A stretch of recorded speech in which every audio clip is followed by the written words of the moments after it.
Bien amis frères, vous savez tous en amour de notre Seigneur Jésus-Christ, je suis votre serviteur, le prophète Fiacre Loué. Aujourd'hui, nous allons tirer notre enseignement du livre des Psaumes, et retenons que ce livre a été écrit par le roi David. Et David qui démontrait qui était réellement son guide. Et c'est pourquoi le thème de ce matin, ce sera qui est ton guide, qui te conduit, qui te dirige. Alléluia. Alors, nous allons prendre notre livre, le livre des Psaumes 23.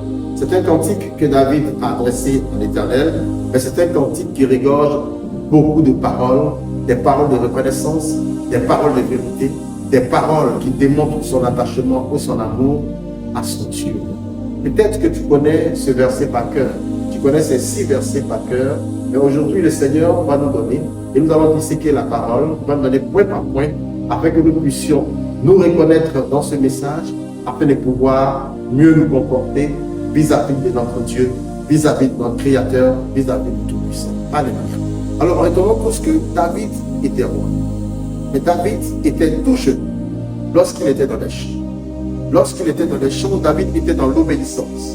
David a entendu la voix de son père qui dit: tu dois demeurer dans les champs, tu dois surveiller la bergerie de mon troupeau, tu dois surveiller ma richesse. Et David se trouvait dans ces champs où se trouvaient également des lions, où il était beaucoup confronté aux lions et aux ours. Mais la Bible déclare qu'il avait la force qu'il fallait afin de déchirer le lion, afin de déchirer l'ours et d'avoir le dessus sur tous ces animaux féroces. David avait auprès de lui un Dieu, celui qui a créé ces animaux et celui qui lui a donné de pouvoir les dompter, de pouvoir les dominer. Et David, étant dans ces champs, le Seigneur l'Éternel, notre Dieu, envoya son serviteur Samuel dans la maison de son père. Et en cela, Dieu indiquait celui-là même qui était ignoré, celui qui n'était pas sur la liste des prétendants, mais celui qui avait été choisi au départ par l'Éternel notre Seigneur. Et la Bible déclare que par la suite, David s'est retrouvé sur le champ de bataille, et sur le champ, les Philistins s'y trouvaient, et l'armée d'Israël était en face, mais en face de qui? D'une montagne de muscles qui se nommait Goliath et qui créait la stupeur, qui créait la peur dans le camp de l'adversaire qui était Israël. Mais David n'a pas pu supporter cela. Lui qui n'a pas fait un camp militaire, lui qui n'a pas fait une formation militaire, lui qui ne connaissait rien de stratégie militaire, lui qui ne connaissait rien de combat, mais il s'est levé comme celui qui était dans l'abomination, comme celui qui se levait contre son Dieu. Et Goliath était terrassé par la force de la fronde, par la force de cailloux que David a pu propulser par la volonté de l'Éternel à cet homme-là. Et ce temps, David a été choisi par l'Éternel lui-même. Et ce David était un adorateur véritable et fort du Dieu vivant. Et la Bible déclare que le Seigneur le qualifiait comme celui qu'il aimait. Et la Bible nous dit que David était celui que Dieu aimait. Tu comprends cela, bien-aimé frère? David était un homme comme toi. David est un homme comme moi. Pour qu'il se fasse aimer, il y a des qualités qu'il a fait ressortir. Il y a la franchise qu'il a fait ressortir. Il y a quelque chose qu'il a fait ressortir. Et le Seigneur l'Éternel a tenu compte de sa disponibilité et de sa franchise vis-à-vis de ses actions, vis-à-vis de sa parole. Que Dieu soit également avec toi au nom de Jésus-Christ. Et nous allons prendre ce livre de Psaume 23 et certainement tu connais cela par cœur. C'est un psaume qui regorge seulement de 6 versets, mais le Seigneur va permettre que nous puissions le disséquer afin de mieux comprendre et afin de pouvoir comprendre ce dont il veut nous instruire ce soir. Soyons attentifs et écoutons la voix de l'Éternel tout en entendant la parole que nous allons donner au nom de Jésus-Christ. Il lit la parole de Dieu. Psaume 23, le premier verset. Cantique de David. L'Éternel est mon berger, je ne manque rien. Il me fait reposer dans de verts pâturages, il me dirige près des eaux paisibles. Il restaure mon âme, il me conduit dans les sentiers de la justice à cause de son nom. Quand je marche dans la vallée de l'ombre de la mort, je ne crains aucun mal, car tu es avec moi. Ta houlette et ton bâton me rassurent. Tu dresses devant moi une table en face de mes adversaires, tu ointus ma tête et ma coupe déborde. Le verset 6 nous dit: oui, le bonheur et la grâce m'accompagneront tous les jours de ma vie, et j'habiterai dans la maison de l'Éternel jusqu'à la fin de mes jours. Gloire à l'Éternel, notre Dieu. Gloire au Dieu vivant, gloire au Dieu tout-puissant. Que son nom soit glorifié. Alors depuis là où tu te tiens, que Dieu ouvre ton esprit afin que tu puisses comprendre la parole qui veut t'instruire ce soir. Que Dieu nous aide au nom de Jésus-Christ. Que Dieu nous aide au nom de Jésus-Christ. David dit, l'Éternel est mon berger, je ne manquerai de rien. Vous comprenez? David avait un style quand il écrivait de la même manière que Moïse dans le livre de Genèse qui dit, Dieu créa le ciel et la terre, et donc juste après, ils vont nous démontrer pourquoi est-ce que cette phrase a été dite en première. Alléluia. Alors le verset 2 nous dit, il me fait reposer dans de verts pâturages. Bien aimés frères, la bergerie, le troupeau se nourrit du pâturage.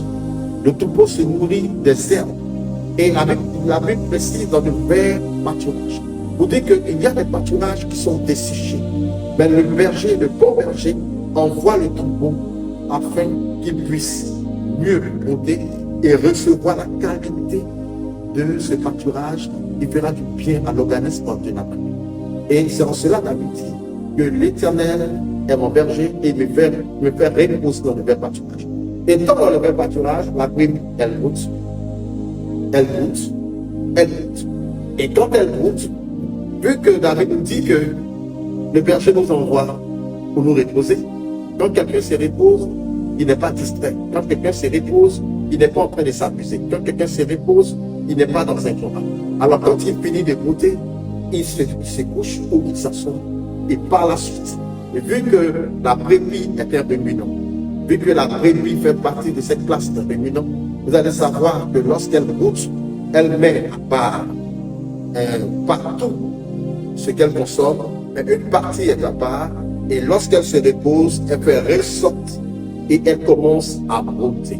Alors quand elle commence plutôt à manger, quand elle mange de façon progressive, elle apprécie mieux la qualité de ce verre, la qualité de la nourriture qui a été donnée. Bien aimés frères, depuis ta position, le Seigneur notre Dieu nous envoie dans sa présence, il nous envoie dans sa maison, il nous envoie à l'église. Quand nous venons, et la Bible déclare que l'on ne se nourra pas seulement de pain, mais aussi de la parole. Retiens que la parole est une nourriture. La parole est un méditoire. Et ce médiat fera du bien à ton organisme spirituel. Alors Dieu ne te donne pas ce qui sera inapproprié pour ta vie. Dieu te donne des messages de vie pour toi, des messages de gloire. Alors ici, vous savez que ce vert pâturage représente la parole de Dieu. Elle représente la parole de Dieu. Un enfant de Dieu, lorsqu'il vient dans la présence de l'Éternel, lorsqu'il vient dans un temps et qu'il reçoit un enseignement, il écrit. Alors, quand il reçoit, comme la brebis, quand elle consomme, il y a celle qui va directement dans l'estomac et il y a l'autre qui va à côté. Alors, un enfant de Dieu, lorsqu'il vient dans la maison du Seigneur, lorsqu'il écoute des enseignements, il écrit. Et quand il rentre à la maison et qu'il est dans le repos et qu'il se repose, vous allez voir qu'il va commencer à méditer. Alors ici, le ruminant, c'est celui qui nous dit. Va mieux apprécier ce qui a dû t'échapper. Et lorsque tu écoutais dans l'action, la parole a complètement bouche. Alléluia. Alors, ce verre, ce brouteur, ou celui-là même qui est en train de ruminer, apprécie le mieux. Bien aimé frère, depuis là où tu es, tu vas à l'église, quel que soit l'endroit où tu te trouves, là où tu reçois l'enseignement, écris, prends note et médite là tout de suite. Mais tu verras qu'au travers de cette méditation, Dieu te donnera encore de mieux comprendre. Dieu te donnera encore des explications qui feront du bien à ton organisme spirituel, qui feront du bien à ta croissance spirituelle et qui vont pouvoir éclaircir toutes les autres ombres qui étaient encore dans ton esprit. Que Dieu nous aide, que Dieu soit avec toi, au nom de notre Seigneur Jésus-Christ. Il dit par la suite, il me dirige près des eaux paisibles, après avoir consommé de cette nourriture.